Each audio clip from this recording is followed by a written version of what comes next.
Fibonacci लगाने के लिए सबसे पहले मेन्यू में से हम फिब रिट्रेसमेंट वाला ऑप्शन सेलेक्ट कर लेते हैं और उसके बाद जो हाई होता है, हाई और लो, जिस दौरान का स्ट्रोक का जो परफॉर्मेंस रहता है उस दौरान का जो हाई और लो बनाता है उसको हम ये वनडे चार्ट पे हम ले रहे हैं। तो इसका हाई और लो हमने मार्क कर लिया है और इसी के साथ हमने ये फिबोनाची रिट्रेसमेंट प्लेस कर दिया है। अब इसके बाद हम हॉरिजॉन्टल लाइन की सहायता से इन लेवल्स को मार्क कर देंगे जो परफेक्टली काम करते हैं। मैं फिबोनाची पे ही काम करती हूँ और स्टॉक्स में मुझे बहुत अच्छा प्रॉफिट होता है फिबोनाची से लेवल निकाल कर काम करने में। तो स्टॉक्स पर तो बिल्कुल परफेक्ट जाता है और आप इंडेक्स पे भी काम कर सकते हैं, उसका भी मैंने आगे दिखाती हूँ अभी इंडेक्स में किस तरह से फिबोनाची काम करती है। अभी ये लेवल्स हॉरिजॉन्टल लाइन से हमने लेवल्स मार्क कर दिए हैं। ये बजाज फाइनेंस का चार्ट है, इसमें हमने लेवल्स को ड्रॉ कर दिया है। 0.786 लेवल से इसका ब्रेकआउट हुआ, उसके बाद में 1 तक गया और अभी जो चल रहा है ब्रेकआउट लेवल 7,870 समथिंग चल रहा है और इसके बाद में इसका जो नेक्स्ट लेवल आता है वो आ रहा है 8,553 का। इसी तरह अब हम अगला चार्ट MCX का ले रहे हैं। इसमें भी फिफ्थ रिट्रेसमेंट पे जाकर हमने ये इसको शॉर्ट टर्म के लिए प्लेस कर दिया है। तो शॉर्ट टर्म में जो लेवल निकल के आ रहे हैं वो इस तरह से हैं, आप देख सकते हैं।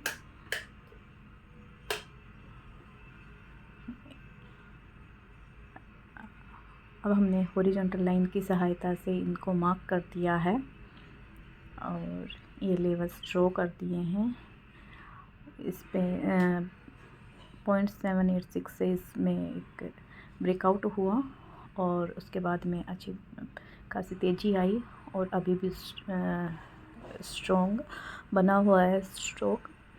और अगले जो लेवल्स हैं 1.618 के, ये आ रहे हैं 1989 के पास में। तो आप भी इस तरह से बहुत ही इजी तरीके से इन लेवल को निकाल सकते हैं। अब इसी MCX के चार्ट पर अगर हम थोड़ा लॉन्ग टर्म में जाएंगे तो ये हमने इसका लास्ट हाई जो कुछ दिन पहले का और उससे कुछ समय पहले का लो को हमने पकड़ लिया और उसके बाद में हम इसके थोड़े लॉन्ग टर्म के लिए लेवल्स निकाल रहे हैं। तो लॉन्ग टर्म के लिए जो लेवल्स निकल के आ रहे हैं वो 2078 के आ रहे हैं। तो इस तरह से आप ये ब्रेकआउट लेवल हो गया और ये 0.5 आप एक लॉन्ग टर्म के लिए स्टॉप लॉस लगा सकते हैं और जैसे जैसे स्टॉक ऊपर जाए वैसे वैसे आप अपना स्टॉप लॉस ट्रेल कर सकते हैं। अब हम बैंक निफ्टी का वनडे टाइम फ्रेम में चार्ट देख रहे हैं।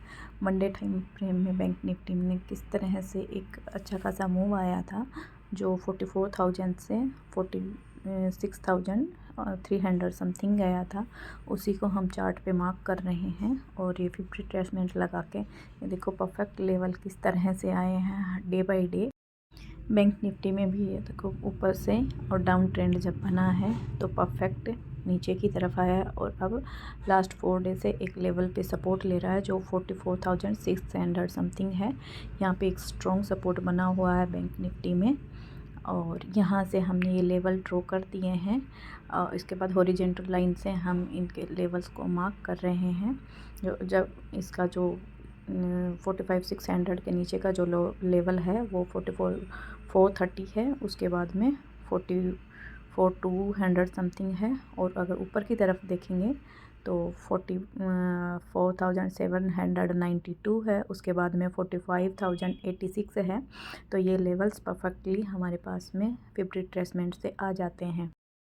अब हम बैंक निफ्टी को 1 मिनट टाइम फ्रेम में देख रहे हैं। 1 मिनट टाइम फ्रेम ये 26 सितंबर का चार्ट हम देख रहे हैं। इसमें देखो किस तरह से मार्केट ओपन हुआ 44,735 समथिंग ओपन हुआ था और इसने जो लो लगाया था वो 44,532 समथिंग का था।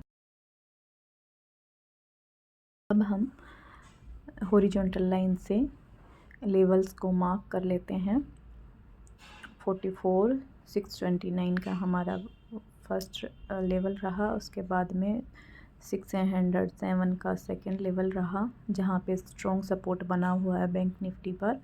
उसके बाद में 44,577 और 532 तक मार्केट गया, और यहाँ पे हमें लेवल 44,525 दिखाई दे रहा है।